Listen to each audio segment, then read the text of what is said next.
Assalamualaikum warahmatullahi wabarakatuh.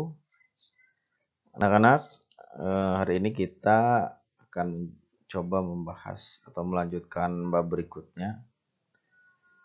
Bisa kalian perhatikan video pembelajaran kali ini kita akan membahas tentang bab patung, seni patung bab 2 di semester 1. Kemarin kita sudah membahas tentang seni lukis, apa alirannya, itu sudah banyak kita bahas. Nah, sekarang kita bahas bab patung. Pertama kita akan coba bahas tentang pengertian patung. Pengertian patung ini, kalau kalian baca di buku kalian, itu diartikan juga sebagai plastik art atau seni plastik. Karena identik dengan sebuah cipta karya manusia yang meniru bentuk dan memiliki keindahan. Memang benar yang namanya patung itu adalah rata-rata semuanya hasil peniruan.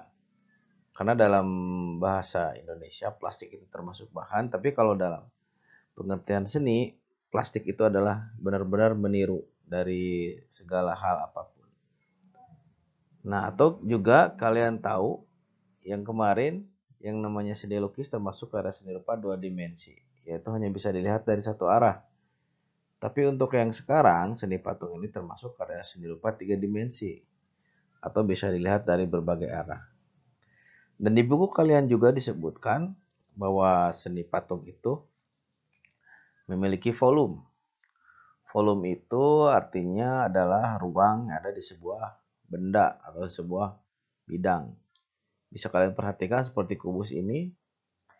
Ini adalah kubus yang ada di sekitar kita lah. Pada umumnya seperti kelas kalian atau ruangan kalian atau kotak makanan. Di dalamnya isinya itu adalah disebut dengan ruang atau volume. Atau silinder juga sama, ember misalnya. Gelas itu termasuk. Ini juga sama. Dan kalau kita contohkan, seperti yang ada di gambar, kalau kita mengisi air ke dalam gelas, nah si air itu adalah suatu volume disebutnya, atau yang mengisi volume ruangan yang ada di dalam gelas tersebut, atau di dalam bentuk gelas tersebut. Jadi mudah-mudahan kalian paham, harus ada volume itu ya istinya harus ada rongga atau ruangan yang ada di sebuah benda. Begitu juga di dalam patung. Dalam patung pun pasti memiliki ruang atau rongga yang ada di patung tersebut. Walaupun misalnya patung semuanya padat dengan batu atau ada bolongnya, itu sama-sama memiliki ruang. Yang penting kita harus paham bahwa patung itu termasuk karya seni rupa 3 dimensi yang bisa dilihat dari berbagai arah dan memiliki volume. Selanjutnya, setelah pengertian, kalian harus paham juga dengan fungsi patung. Fungsi patung itu ada 3. Kita bahas yang pertama yaitu patung personal. Kalau patung personal ini adalah patung di mana yang benar-benar menampilkan ekspresi dari si pembuat patung tersebut. Hubungannya bisa banyak, bisa dengan agama, bisa dengan dirinya sendiri, bisa dengan ekspresinya, memang benar-benar ekspresinya. Maksudnya seperti ini. Kalau kalian lihat contoh di patung di buku kalian, itu adalah sebuah patung yang ada di Galeri Nasional. Patung tersebut, kalau kita perhatikan bentuknya, itu kita tidak paham bentuk apa. Tapi kalau kita tahu artinya, itu seperti tangan yang saling menggenggam. Dan itu artinya adalah memang bisa saja keseimbangan, bisa saja saling melengkapi, bisa saja saling berpegangan. Nah, jadi dalam patung personal ini harus ada simbol yang diperlihatkan. Jadi patung tersebut pasti akan mengajak kita untuk berpikir 2 kali.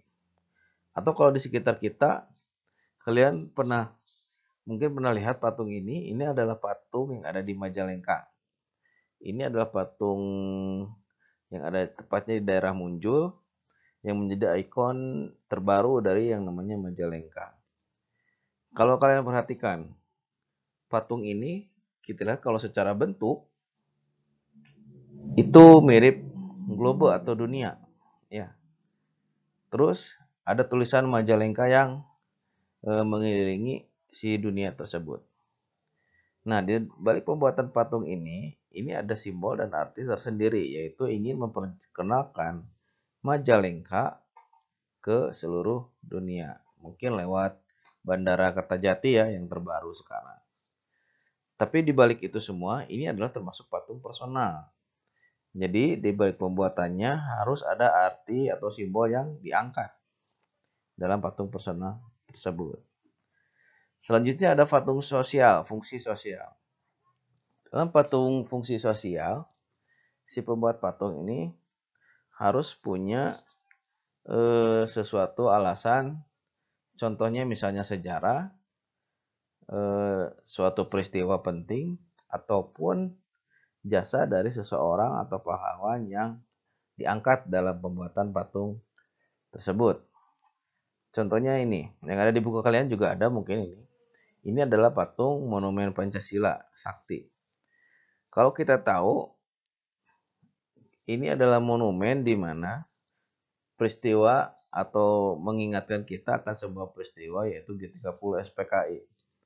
G30 SPKI itu adalah peristiwa yang kelam yang pernah terjadi di negara kita Indonesia.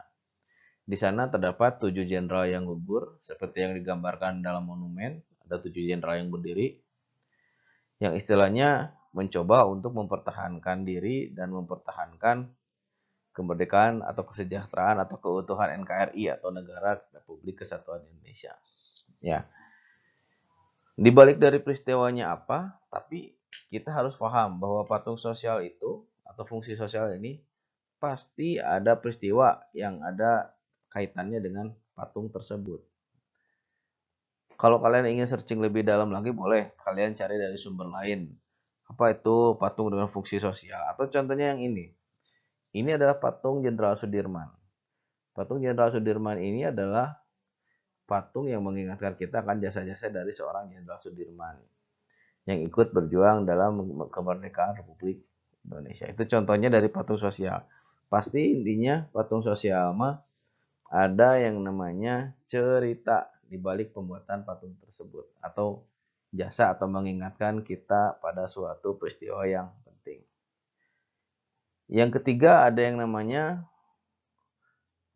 fungsi fisik. Kalau fungsi fisik adalah fungsi di mana patung itu hanya dilihat keindahannya saja, memang benar-benar untuk dipajang. Tidak perlu ada simbol yang diangkat, tidak perlu ada cerita, tidak perlu ada jasa. Nah ini patung fisik itu memang benar-benar hanya dinikmati keindahannya saja. Itu sangat sederhana ya untuk patung fisik. Kalian bisa temukan di air mancur misalnya, atau di rumah-rumah mewah, atau tetangga kalian, atau di rumah kalian ada patung fisik juga mungkin. Itu pokoknya fungsinya yang untuk memperindah sebuah lokasi, memperindah sebuah tempat, itu termasuk dalam patung berfungsi fisik. Selanjutnya, setelah kita paham fungsi, kita lanjut ke bentuk patung. Bentuk patung ada dua. Yang pertama ada imitatif. Imitatif ini adalah bentuk patung di mana patung tersebut memang benar-benar meniru atau mengikuti bentuk yang sudah ada. Seperti manusia, hewan, tumbuhan, atau bentuk-bentuk yang memang pada kenyataannya ada dan secara proporsi dari posisi kepala, misalnya badan, kaki, tangan itu memang benar-benar mirip sesuai dengan kenyataannya. Di sana ada contoh manusia yang berdiri, misalnya ada kuda yang sedang berlari misalnya, atau singa yang sedang duduk. Itu memang benar-benar mirip dengan aslinya. Yang kedua ada yang namanya bentuk patung non figuratif.